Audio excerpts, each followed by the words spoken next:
ውረድ እንውረድ አላዋጣንም፣ ፍና ከስቃይ አላዋጣንም።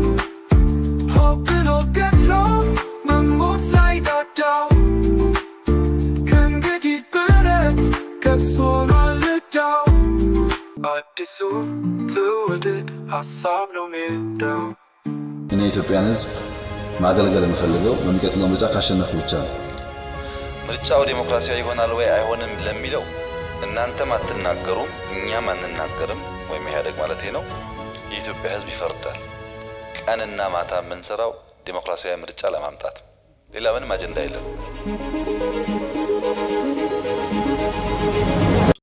ይህ ከሀሳብ ሜዳ ቤተሰቦች የተላከ አስተያየት ነው።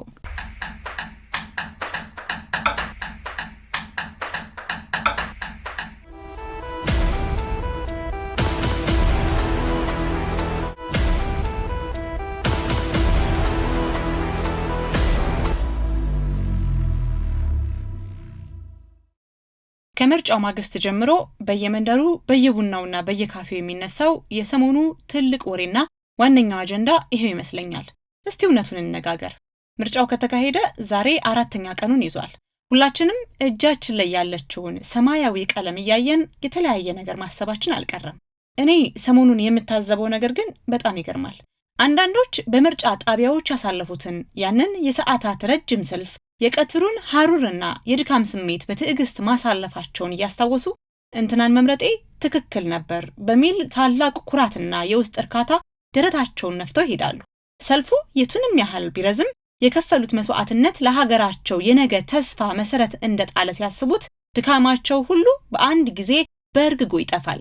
በተቃራኒው ደግሞ ለመሆኑ ለምን እንትናን መረጥኩ በሚል የቁጭትና የጥርጣሬ ማዕበል ውስጥ እየተናጡ የጣታቸውን ቀለም በትዝብት እያዩ የሚቆዝሙ ብዙዎች ናቸው።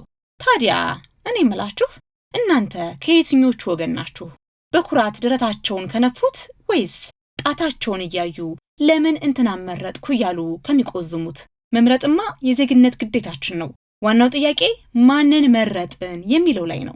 እኔ ግን አንዲት አብይን በመምረጧ ፍጹም ኩራት የተሰማት ሴት ነኝ። አዎ ውጤቱ ምንም ይሁን ምን በእርግጥም ውሳኔ ትክክል ነበር።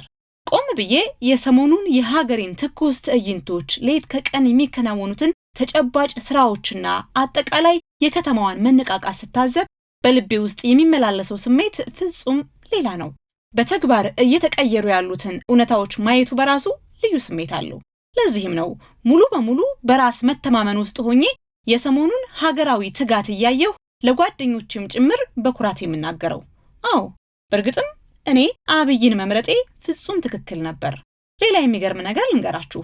ምርጫው ተጠናቆ ያ ሁሉ የካሜራ ብልጭታና የውጭ ታዛቢዎች ጋጋታ በሰላም ካለፈ በኋላ የሰለጠነ ሀገር መሪዎች ምን የሚያደርጉ ይመስላችኋል? አብዛኛውን ጊዜ በምዕራቡ ዓለም እንደምናየው ምርጫ የተወዳደረ የሀገር መሪ መጀመሪያ የሚያደርገው ነገር ቢኖር ረጅም የረፍት ጊዜ መውሰድ፣ በባህር ዳርቻዎች መዝናናትና የድል ወይን የተጎነጩ የፓርቲ አጋሮችን ማመስገን ነው።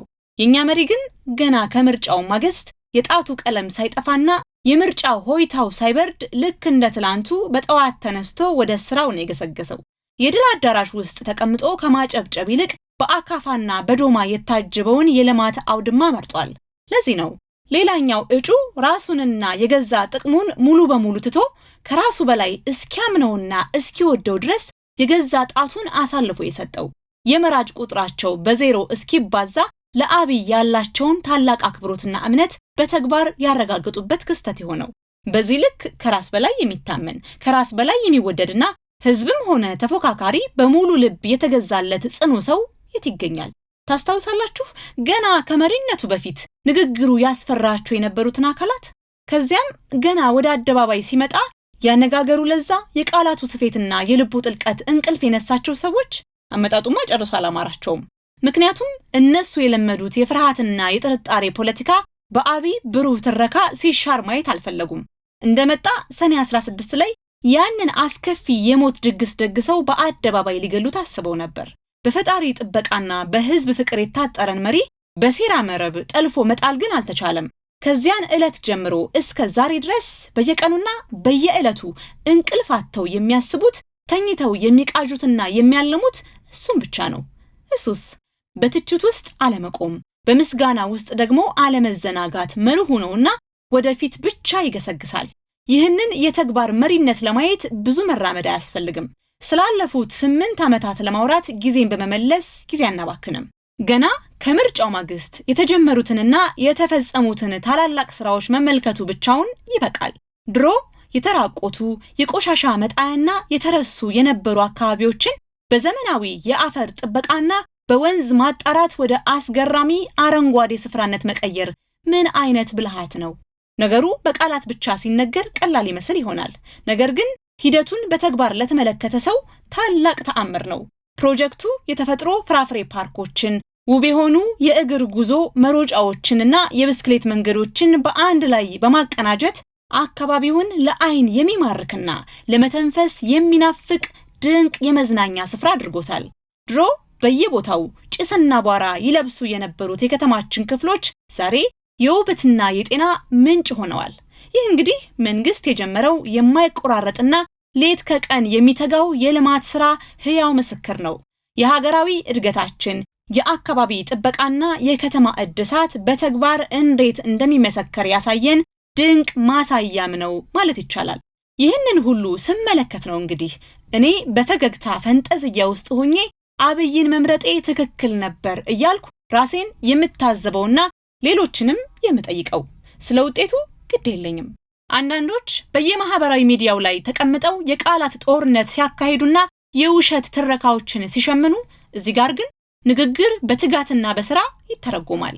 ለዚህ እኮ ነው ዛሬ ላይ ቆሜ በኩራትና በደስታ ማዕበል ውስጥ ሆኜ እነዚህን በርካታ እንኳኖችን የምደረድረው። እንኳን የዜግነት መብቴን ተጠቅሜ የምርጫ ካርዴን አወጣሁ። ካርዴ በሳጥን ውስጥ የከተትኳት ተራ ወረቀት ሳትሆን የሀገሬን የነገ ብሩህ ተስፋና ትንሣኤ የወሰድኩባት ትልቅ የኃይል መሳሪያዬ መሆኗን በተግባር አየሁት።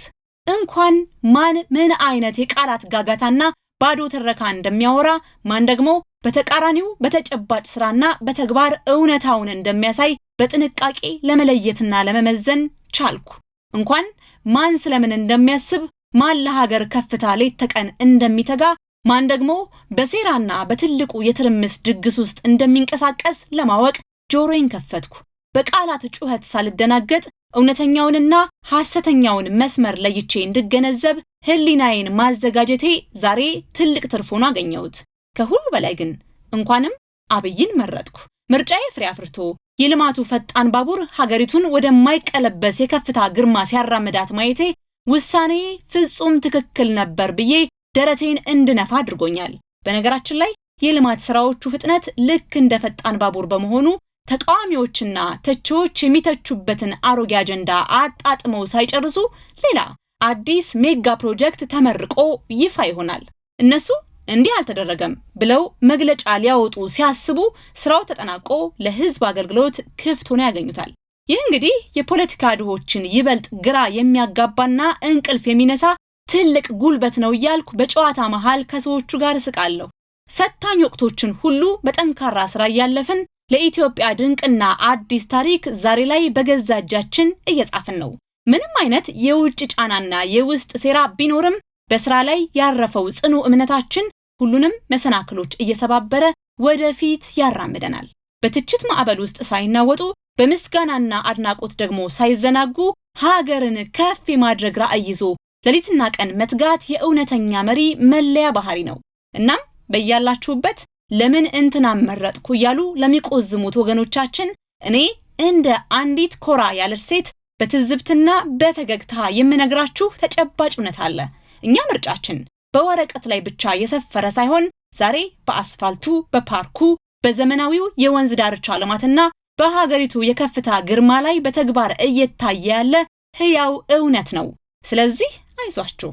የእናንተን የቁጭትና የጥርጣሬ ፋንታ ራሱ የአዲስ አበባ ውበት ገጽታ የነዚያ የባረኩን የአረጋውያን ውብ ምርቃትና የኢትዮጵያ ታላቁ ከፍታ በተግባር ይክሰዋል። ደግሞም ታውቃላችሁ ስራ እኮ ራሱ ሰራተኛን ይመርጣል። እናንተም ብትሆኑ ምርጫችሁ አልባከነም። ስራው ራሱ መሪውን ይመርጠዋልና ብዙም አትቆጩ። ውጤቱን በጋራ እንጠብቃለን። ውረድን ውረድ አላዋጣንም፣ ፍና ከስቃይ አላዋጣንም። ሆብሎ ገድሎ መሞት ላይ ዳዳው ከእንግዲህ ብረት ገብስ ሆኗል ዕዳው። አዲሱ ትውልድ ሀሳብ ነው ሜዳው።